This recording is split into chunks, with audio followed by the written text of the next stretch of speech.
Good morning everyone. Welcome to your online class of Gyan Bharati Academy. I am your SST teacher. Today I am going to about a study of the class 5th chapter 10 Be healthy and live longer. In previous class I will discuss clinical thermometer,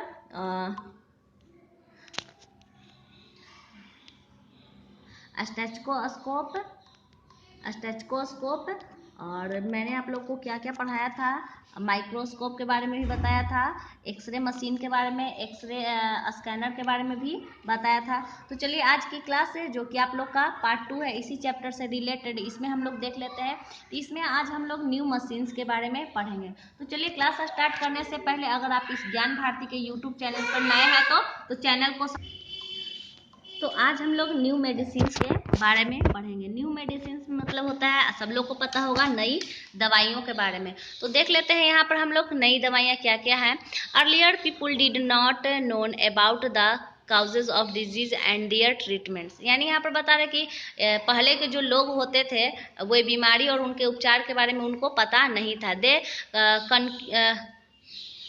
consulted with doctor and magicians to treat element because they believed that evil spirits causes them। यानी यहाँ पर बता रहा है कि वे जो लोग होते थे उनको रोगों के इलाज के लिए डॉक्टरों और जादूगरों से परामर्श लिया करते थे, क्योंकि उनका मानना था कि उनको जो ये बीमारी हुई है वो किसी भूत प्रेत की देन है।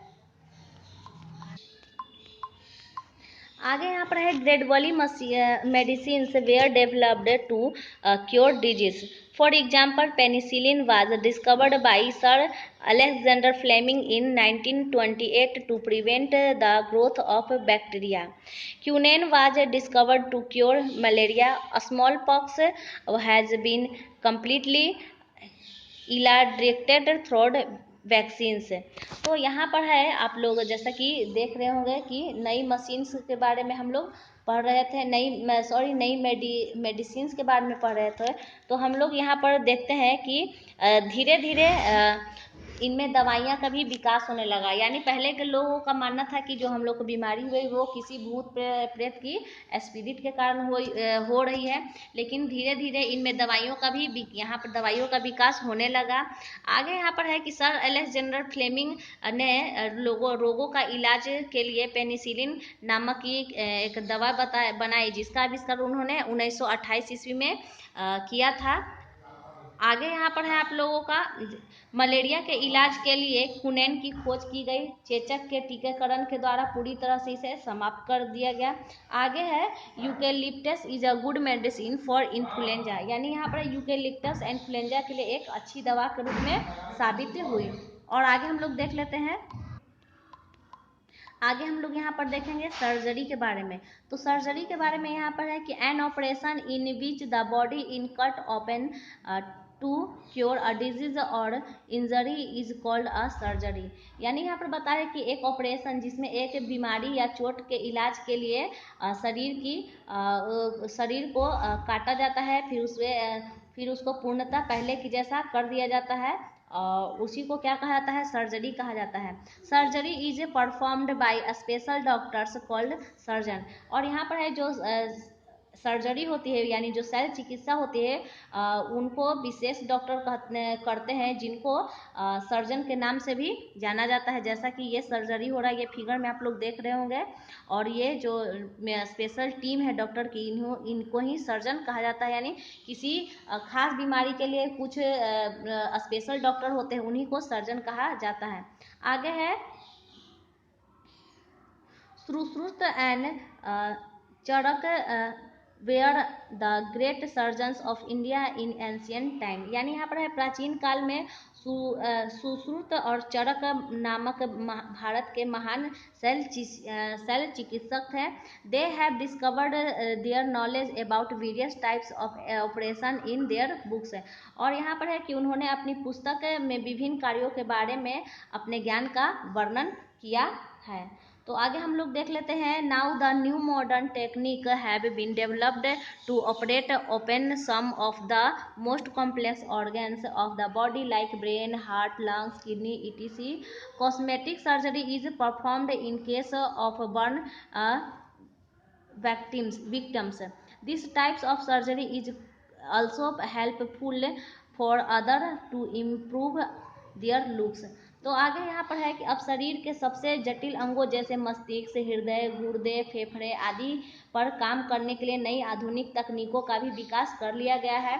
सौंदर्य प्रसाधन के जैसे सर्जरी, जैसे जले पीड़ितों के मामले में होती है, उनको भी सर्जरी के द्वारा ठीक किया गया है। इस प्रकार की जो सर्जरी होती है वो अन्यों के लिए भी दिखने में वो यानी पहले से जो जलने के बाद शरीर किसी भी शरीर का अंग होता है वो पहले से अच्छे दिखने में, यानी जलने के बाद सर्जरी करने के बाद वो पहले से अच्छा हेल्प दिखता है। तो देख लेते हैं हम लोग आगे की स्लाइड में। आगे है हम लोग को एनेस्थीसिया के बारे में पढ़ेंगे, एनेस्थीसिया के बारे में। तो यहाँ पर बता रहा है we can not imagine surgery today anaesthesia, यानी आज सर्जरी का जो संज्ञान है वो कल्पना नहीं कर सकते हैं। आगे है chloroform was the first medicine to be effectively use in anaesthesia, यानी यहाँ पर जो बता रहा है कि जो क्लोरोफॉर्म है उनका सबसे प्रभावी ढंग से उपयोग पहली औषधि के रूप में किया गया था। आगे है James Simpson introduce the use of chloroform in medicine, यानी जेम्स सिम्पसन्स ने चिकित्सा में क्लोरोफॉर्म का उपयोग की शुरुआत की।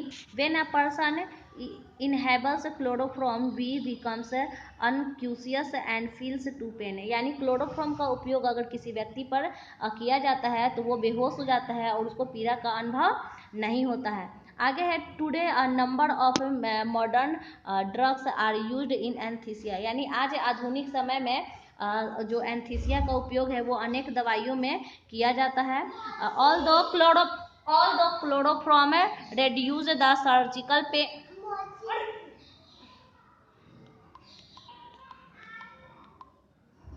although chloroform reduced the surgical pain, but half of patients died due to infection of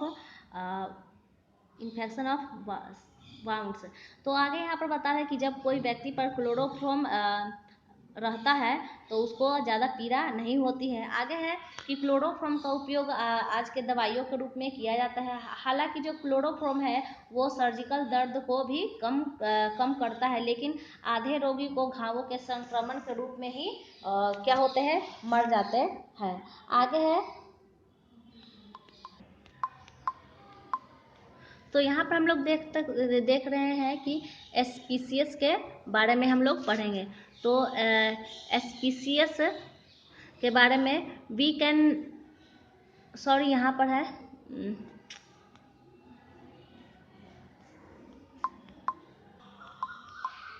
तो चलिए अब हम लोग स्टार्ट करते हैं यहाँ से एस्पीसीस और विसंक्रमण के बारे में, यानी स्टेरिलाइजेशन के बारे में।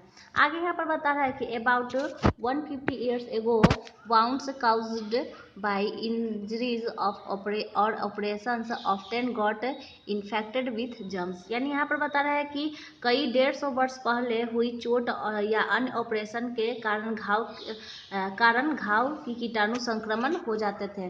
This caused sepsis which often results in death, और इन्हीं के कारण इनकी प्रायः क्या हो जाती थी, मृत्यु हो जाती थी। Joseph Lister and English surgeon working on Pasteur finding devised a system of species. He used carbolic sprays in operation theaters to reduce the spread of germs। तो आगे यहाँ पर ये बता रहा है कि यानी जब पहले जो ऑपरेशन होती थी उनके कारण घाव होते थे और घाव के कारण जो लोग मर रहे थे, तो इनके लिए जोसेफ लिस्टर एक जो इंग्लिश सर्जन थे उन्होंने पेस्टुरर के निष्कर्षों पर काम करते हुए स्पीस की एक प्रणाली तैयार की। इन्होंने ऑपरेशन थिएटर में कार्बोलिक स्प्रे का इस्तेमाल रोगाणुओं के फैलाव को कम करने के लिए किया, जिससे लोगों को यानी जिनका ऑपरेशन होता था उनको संक्रमण का खतरा कम होने लगा, और संक्रमण के खतरे कम होने से उनको घाव भी कम होते थे और उसके कारण उनकी मृत्यु भी कम होने लगी। और जैसा कि ये जोसेफ लिस्टर का आप लोग फिगर देख रहे हैं, और ये जेम्स सिम्पोसन का फिगर है। तो नेक्स्ट स्लाइड को देखते हैं हम लोग, नेक्स्ट स्लाइड में क्या है। तो यहाँ पर है listed on the use sterilizations of hospital instruments like a needle, needles, surgical equipments, etc. to make them germs free. Sterilization is similar to the process of pasteurization. डिसफेक्ट तो यहाँ पर ये बता रहा है कि आगे हम लोग तो यहाँ पर आप लोग जैसे कि देख रहे हैं, disinfectants like DDT are spread in hospital, homes and even in streets to kill germs. तो आगे यहाँ पर बता रहा है कि अस्पतालों के उपकरणों जैसे सुइयों, चाकू, शल्य चिकित्सा उपकरणों के उपयोग की तथा नसबंदी के लिए रोगाणु मुक्त करने पर भी करने पर जोर दिया गया। आगे यहाँ पर है नसबंदी पाश्चराइजेशन की जो प्रक्रिया के समान है। आगे है DDT जैसे कीटाणुनाशक जीवों को मारने के लिए अस्पतालों और घरों और गलियों में भी क्या होते हैं, छिड़के जाते हैं। आगे हम लोग देखेंगे प्रिवेंटिंग डिजीज, यानी प्रिवेंटिंग डिजीज के बारे में हम लोग देखेंगे, रोगों से बचाव के बारे में, यानी रोगों से हम लोग को रोगों को कैसे। तो यहाँ पर हम लोग देखेंगे प्रिवेंटिंग डिजीज यानी रोगों को रोकना। तो पहले यहाँ पर हम लोग देख रहे हैं कि वैक्सीनेशन के बारे में है, यानी वैक्सीनेशन मीन्स होता है टीकाकरण। तो यहाँ पर हम लोग देख लेते हैं टीकाकरण के बारे में। Small pox was a dreadful disease that killed thousands of people and blinded millions or in more in 18th century. The vaccine to prevent smallpox was discovered by Edward Jenner in 1796. There is an interesting story about the discovery of this vaccine. तो आगे यहाँ पर बता रहा है कि जो चेचक एक भयानक बीमारी थी जिसने हजारों लोगों को मार डाला और 18वीं सदी में करोड़ों लोगों को अंधा भी कर दिया। आगे यहाँ पर है चेचक को रोकने के लिए टीका 1796 ईस्वी में एडवर्ड जेनर के द्वारा खोजा गया था। आगे यहाँ पर है there is an interesting story about the discovery of this vaccine, यानी इस वैक्सीन की खोज के बारे में एक रोचक कहानी है जो कि हम लोग अब देखेंगे कि क्या कहानी थी। तो चलिए हम लोग नेक्स्ट स्लाइड के बारे में देख लेते हैं कि इसमें क्या, यहाँ पर आप देख ले रहे हैं कि हम लोग डू यू नो, क्या यानी आप लोग क्या जानते हैं। यहाँ पर जैसा कि आप लोग देख रहे हैं, तो यहाँ पर है who treats you when you fall ill, यानी क्या आप जानते हैं कि आप जब गिर जाते हैं तो आपका इलाज कौन करते हैं। Which device is use to measure temperature of your body, यानी वो कौन सा डिवाइस है जिसके मदद से आप लोग अपने शरीर के तापमान को मापते हैं। आगे है which instrument is use to listen the sound of heart and lungs, यानी वो कौन सा साधन है जो दिल और फेफड़ों की आवाज़ सुनने में क्या करता है, उपयोग में लाया जाता है। नेम टू एंटीबॉडी, यानी जितने भी डू यू नो में क्वेश्चन दिए गए हैं इन सभी क्वेश्चनों का आंसर मैंने आप लोगों को इन वीडियो में बता चुका है। तो आप लोगों का एक काम भी बनता है कि अगर आपने इन चारों क्वेश्चनों यानी चारों क्वेश्चनों का आंसर आप वीडियो का सुनेंगे तो आराम से इन क्वेश्चन का आंसर आप कमेंट बॉक्स में लिख सकते हैं और खुद से भी इनको सॉल्व कर सकते हैं। तो चलिए यहाँ से देख लेते हैं। Once doctor Edward notice that milkmaid never superior a smallpox as they had already a disease called cowpox। तो यहाँ पर बता रहा है कि एडवर्ड जेनर ने इस बात पर ध्यान दिया कि दूध वाली नौकरानी कभी चेचक से नहीं पाती क्योंकि उन्हें पहले से ही गाय पॉक्स नामक रोग हो चुका था।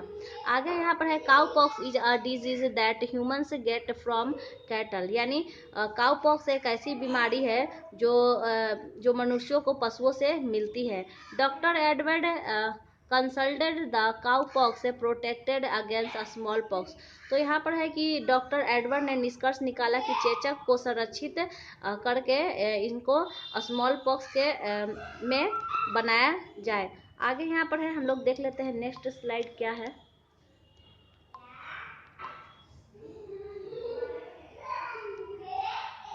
तो यहाँ पर है टू हिज इलीगेट he noticed that the boy did not get a smallpox. This led to the development of the vaccine for a smallpox. Once a child vaccinated, it never gets a smallpox all its life. This vaccine has helped to remove all smallpox from the world. तो यहाँ पर बता रहा है कि जो इस सिद्धांत का परीक्षण के लिए एडवर्ड ने डैडी नौकरानी से पहले नौकरानी से होने वाली माता को बच्चे को गोद लिया। कुछ समय के बाद उन्होंने एक लड़के को चेचक के यानी उस जो लड़के जो गोद लिया था उस लड़के को चेचक का टीका लगाया। उन्होंने यह देखकर प्रसन्नता हुई कि उस लड़के को चेचक नहीं हो रही थी। चेचक का विकास चेचक के टीके का क्या हुआ? विकास हुआ।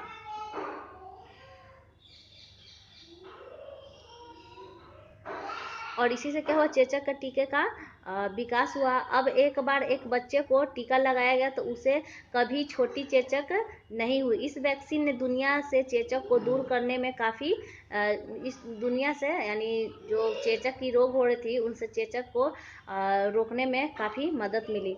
आगे है today vaccine for many other disease like cholera, yellow fever, tuberculosis, tetanus, polio, typhoid etc have been also development. यानी आज हैजा, पीले बुखार, तपेदिक, टेटनस, पोलियो, टाइफाइड आदि अनेक रोगों के लिए भी टीके विकसित हो गए हैं। तो जैसा कि आप लोग देख रहे हैं यही फिगर है एडवर्ड जेनर का। आगे है तो आगे हम लोग देखेंगे पास्चुराइजेशन के बारे में। तो यहाँ पर है pasteurisation is an another way of preventing disease. यानी पाश्चुरीकरण रोगापातक जीवाणुओं को ताप द्वारा नष्ट करने की क्या है? प्रक्रिया है। Microorganisms causing various disease are prevent around us in air, water, soil and देख लेते हैं हम लोग क्या है सॉइल एंड फूड। यानी यहाँ पर बता रहा है कि जो सूक्ष्म जो जीव होते हैं उनके कारण विभिन्न रोग हमारे आसपास हवा, पानी और भोजन में भी क्या होते हैं? मौजूद होते हैं। Disease can be prevented if the germs are not allowed to enter our body. यानी यहाँ पर बता रहा है कि यदि रोगाणु हमारे शरीर में प्रवेश करने की जो होती हैं उनसे बचाव को क्या करता है? नहीं होने देता है। आगे है Louis Pasteur discovered that heat kills germs. यानी लुइस पोस्टर ने जर्म को हीट से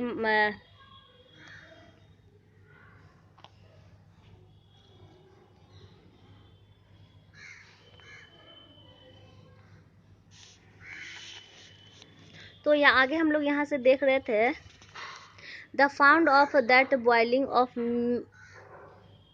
Louis Pasteur discovered that heat kills germs. यानी जो लुई पास्चर थे उन्होंने जर्म्स को किल जर्म्स को जो हीट किल जर्म्स की प्रक्रिया की आविष्कार किया था।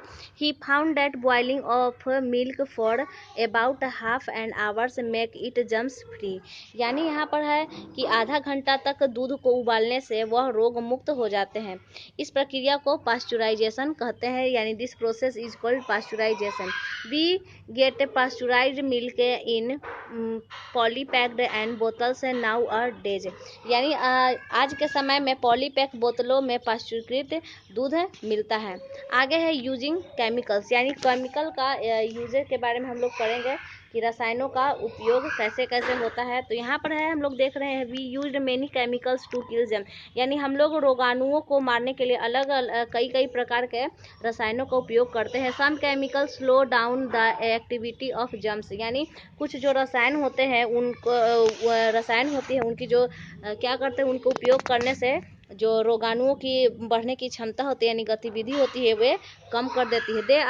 दे are added to food items to preserve them. और इनका उपयोग हम लोग भोजन यानी खाद्य पदार्थों को अधिक दिनों तक सुरक्षित रखने में करते हैं। Salt, sugar are two common preservatives. यानी चीनी और नमक दो ऐसे प्रिजर्वेटिव है जो भोजन को अधिक दिनों तक अच्छे से रखते हैं। आगे हम लोग का है last topic, basic health care यानी बुनियादी स्वास्थ्य देखभाल।